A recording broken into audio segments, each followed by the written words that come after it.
This is the lighting here. It's warm, not very pleasing, and it's right over me. This is something you will find pretty much everywhere. I am going to add what we call a key light. Done. You can have the fanciest camera, the most expensive lens, or even the prettiest model, but if you don't know how to work with light, you're toast.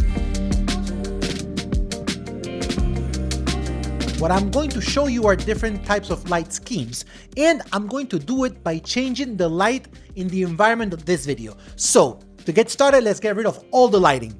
No, that's not what I meant. Okay, so this is the lighting here. It's warm, not very pleasing, and it's right over me. This is something you will find pretty much everywhere. I am going to add what we call a key light. Done. A key light is basically the main light in your setup. It's the one you're going to use to light up your subject. The key light is sort of the boss of all your lights. It is after you set your key light that you will start adding other lights into your scheme. A tip is to always add one light at a time so that you have only one thing to control at a time. Now remember, this works either for video or photo, so keep your eyes open. As you can see, my key light is not exactly in front of me, it's rather a bit to the side, and that's why I have this sort of shadow around my face. This is on purpose. I didn't make a mistake or just didn't notice the shadow.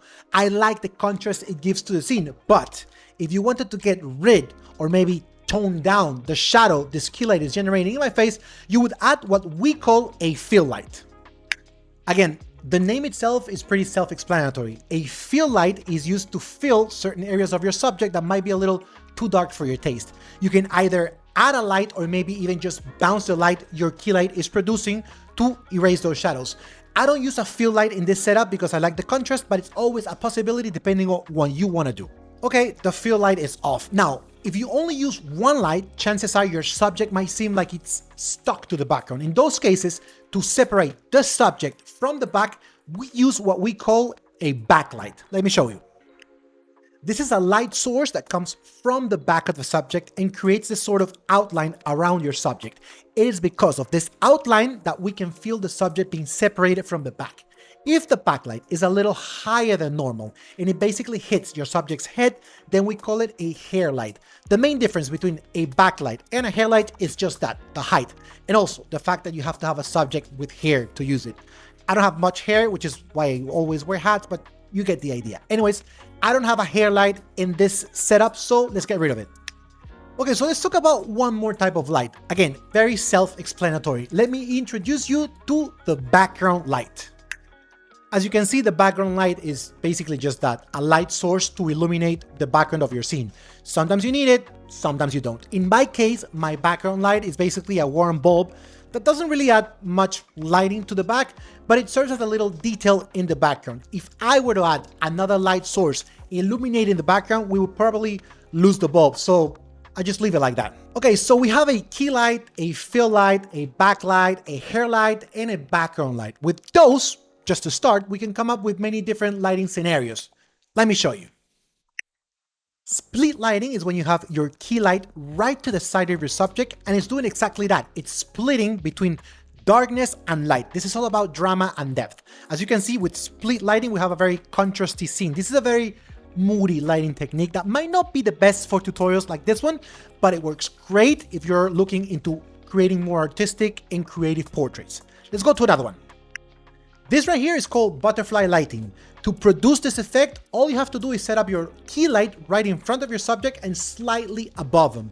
That way, the shadow under your subject's nose will resemble a butterfly. That's where the name comes from. And unlike split lighting, here you can add fill lights, backlights, it really doesn't matter. The extra lighting will bring more into the scene and will not affect the effect the key light is generating. If you added a fill light in your split lighting, you will kill the drama, but here, no problem. So if you like butterflies, maybe this one's for you. Let's go to another one. This right here will kind of be called clamshell lighting. It's a very simple two light setup. In this case, the key light is positioned slightly above my eyes, kind of like before, and in order to cover or fill the shadows that this light will create, we have another light right under the subject, just deleting the shadows. This scheme is great to create soft and flattering portraits. Now, remember, do not overdo it with the fill light, otherwise it would overpower the key light and we would have some messy, weird shadows going up Very weird. And the final setup we're going to talk about today is Rembrandt Lighting. This one's named after the Dutch painter Rembrandt Harmezoon van Ring or something. I mean, I probably butchered his name, but you guys get the idea. Anyways, the aim here is to place your key light 45 degrees away from your subject and slightly above eye level. And that's it.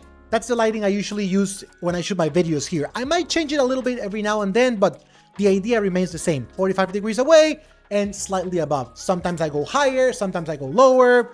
It really doesn't matter. I guess you can call this a collaboration technique between Rembrandt and Ernesto. And that's it. Those are the main types of lights and lighting techniques we use in video and of course in photography. Write in the comments below which one you like the best and let me know if you would like more videos like this in the future. As always, don't forget to follow Aftershoot in all of our social media to be always up to date with the latest information we have to offer. See you all in the next one. Bye.